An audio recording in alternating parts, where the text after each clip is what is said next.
Bonjour à tous et bienvenue à votre magazine Sur le plateau. Aujourd'hui, on a 4 journalistes qui viendront nous parler de sujets différents. Donc, Rémi Poitras qui nous parlera de la programmation 2018-2019 du Théâtre La Fabrique.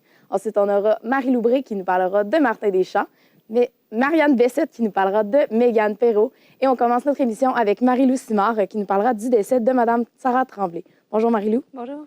Alors, comment est-ce que Mme Tremblay était impliquée au niveau de la danse du côté régional? Donc, elle est directrice générale de l'Académie de danse du Saguenay qui est ici à Chicoutimi, en plus d'y enseigner plusieurs cours au cours de la semaine. Puis, elle est directrice aussi du réseau d'enseignement de la danse au Québec, qui est aussi appelé le RED. En tant que danseuse, quels ont été quelques-uns de ses accomplissements? Dans ses plus gros accomplissements, elle a dansé sur les scènes de Montréal, de Toronto et de New York, avec des écoles et des chorégraphes de renommée. Puis, elle est venue se réinstaller au Saguenay pour partager son savoir avec les élèves. Puis dans quel style de danse est-ce qu'elle était spécialisée? Elle était surtout spécialisée en ballet classique et en jazz, puis elle a aidé à développer le style de jazz, le jazz Simonson, avec la créatrice elle-même, Lynn Simonson, mais elle pratiquait tous les styles de danse. Tu nous as dit qu'elle était professeure. Elle avait quel genre de relation avec ses élèves? Selon une de ses anciennes élèves, Sophie Lalancette, elle avait une relation presque maternelle avec. Donc, dès qu'ils avaient des problèmes ou des conseils à avoir, ils allaient la voir. Comment est-ce que ses élèves la voyaient en tant que personne? Selon une autre de ses anciennes élèves, Camille Barrette, il la voyait surtout comme une personne qui était extrêmement forte et presque invincible. Donc, c'est une autre raison pourquoi ils ont eu un aussi grand choc. Quand elle est décédée, elle était aussi très maternelle, sensible et empathique envers eux. Pourquoi est-ce que sa mort a touché autant de personnes au Québec?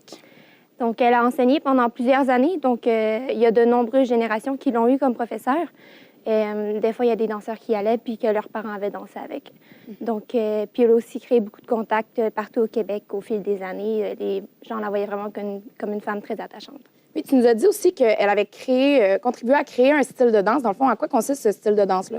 Donc, le jazz Simonson, c'est un mélange de ballet classique, de jazz et de danse moderne. Pour vous donner une image, ça ressemble un peu au style de danse qui a été utilisé dans le vidéoclip Chandelier de Sia. Super intéressant. Merci beaucoup, Marie-Lou. Merci.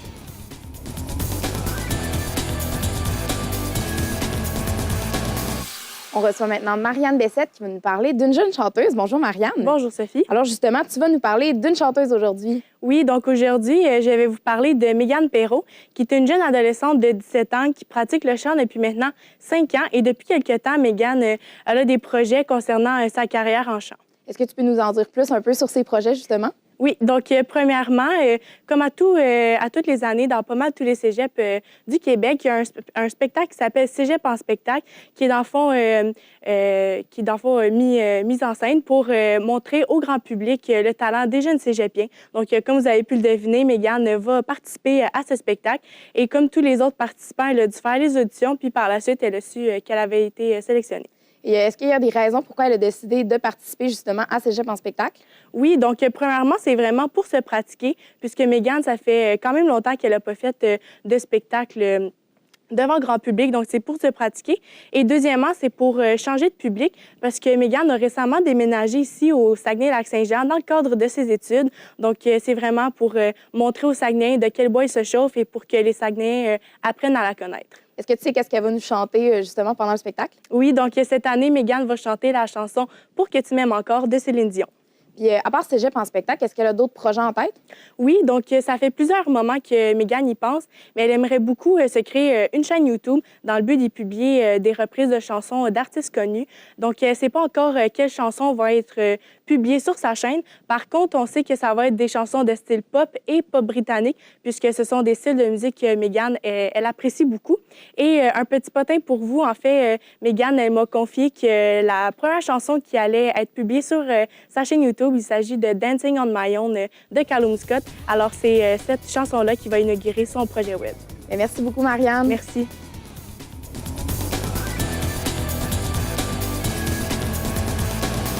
Alors maintenant, Marie Loubré va venir nous parler du chanteur Martin Deschamps. Bonjour, Marie-Lou. Bonjour Sophie. Alors, c'est qui ce Martin Deschamps? Martin Deschamps est un chanteur québécois proche de la cinquantaine qui fait de la musique depuis environ une vingtaine d'années. Donc, il a sorti son premier album en 2000 qui s'appelle Comme je suis. C'est ce qui a lancé sa carrière et ce qui fait qu'il est devenu populaire aujourd'hui. Et c'est quoi ses futurs projets? Il y a 2 futurs projets. Le premier, il aimerait ça porter sa voix à un dessin animé parce que Martin dessine, il a l'art et comme talent et passion. C'est pourquoi, selon lui, c'est une expérience qui est enrichissante pour un chanteur de donner sa voix à un personnage à la télévision et pas seulement juste à des albums et la musique, mettons, qui passe à la radio. C'est un projet qui est nouveau et différent, donc c'est pour ça que c'est un projet qui est vraiment intéressant pour lui. Le deuxième projet, c'est qu'il est en train d'écrire un 9e album solo en carrière, donc c'est ça.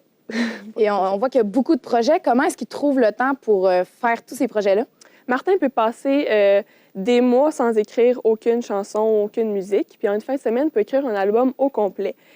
Donc, ça le facilite quand il est en tournée, comme présentement avec son album Soul Shine, parce qu'il peut se consacrer à des projets qui sont plus importants comme ses tournées et sa famille. Donc, comme j'ai dit, en ce moment, il est en tournée avec son album Soul Shine et aussi avec Le Bœuf des Champs, qui est un autre chanteur qui s'appelle Bring Le Bœuf. Donc, ça permet de ne pas travailler à temps plein sur son album. C'est donc une bonne façon pour lui de travailler. Et comment est-ce qu'il fait pour écrire ses chansons, lui? Bien, il préfère commencer par écrire tout ce qui est la musique, donc les instruments, la mélodie, le rythme, puis il essaie de trouver des paroles après, en faisant du marmonnage, en mettant des paroles qui n'ont pas vraiment de sens et des mots sans lien, puis ça fait des paroles, puis c'est ce qui fait qu'il y a un album au complet. Et c'est quoi les projets qui le rendent le plus fier? Bien, premièrement, son premier album, c'est ce qui le rend le plus fier parce que c'est une réussite. Après ça, son animation de télévision à caméra tout-terrain, qui est différent. Sa prestation aux Paralympiques, vu qu'il a chanté à Vancouver en 2010. Puis ce qui rend le plus fier, il n'est pas gêné de le dire, c'est que les gens ne le voient plus comme quelqu'un qui a un handicap, mais comme un chanteur qui a du talent. Merci beaucoup, Marie-Lou.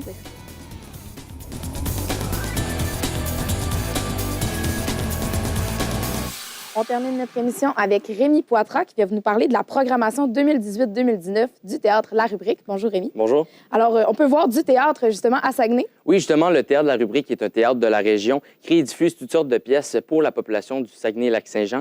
Et entre autres, ils ont une programmation jeunesse qui est vraiment dédiée pour les jeunes de 18 mois jusqu'à 14 ans, tout dépendamment du sujet de la pièce, pour vraiment nourrir leur esprit imaginaire. En quoi est-ce que le Théâtre La Rubrique, c'est la bonne option pour le théâtre jeunesse au Saguenay? Oui, donc ils ont une programmation dédiée pour les jeunes qui est vraiment créée pour eux. C'est pourquoi le responsable de la médiation culturelle et du développement du public m'a expliqué qu'ils avaient une tangente multidisciplinaire pour pouvoir justement sortir des sentiers battus, avoir des pièces qui sont en dehors du théâtre dit conventionnel et pour aussi aller chercher la pleine attention du jeune qui est aujourd'hui souvent confronté à avoir un cellulaire ou une tablette qui va venir les stimuler. On veut justement aller le stimuler en ayant beaucoup de jeux d'éclairage, de musiciens, d'effets visuels, de marionnettes, de narration, de clowns. Bref, ça, c'est tout ce qu'on peut retrouver dans la programmation cette année pour vraiment venir chercher par tous les horizons ses sens pour qu'ils puissent vraiment être attirés dans la pièce. Et quel est le genre de relation qu'on établit entre le théâtre et les jeunes? Oui, en fait, Kevin Girard, qui est chargé de faire le pont entre théâtre et les jeunes, va aller à la rencontre de ces jeunes-là pour pouvoir leur parler de c'est quoi la pièce, de comment se comporter dans un théâtre, leur parler des thèmes de la pièce, pour vraiment qu'ils deviennent des habitués du théâtre et qu'ils puissent apprécier cette pièce-là pour ensuite peut-être continuer à consommer de la culture. Et est-ce que les parents des enfants, justement, qui vont aller voir les pièces vont être rejoints eux aussi dans les pièces? Bien, M. Girard me fait remarquer que justement, quand on est un adulte, on a un peu de l'enfance en nous. Donc, se faire raconter une histoire, se faire divertir ou même juste sortir un peu de notre vie de travail, c'est toujours quelque chose qu'on aime. Donc, je vous invite à aller voir théâtre-larubrique.com pour avoir des informations. Et à quoi ça ressemble un peu la programmation?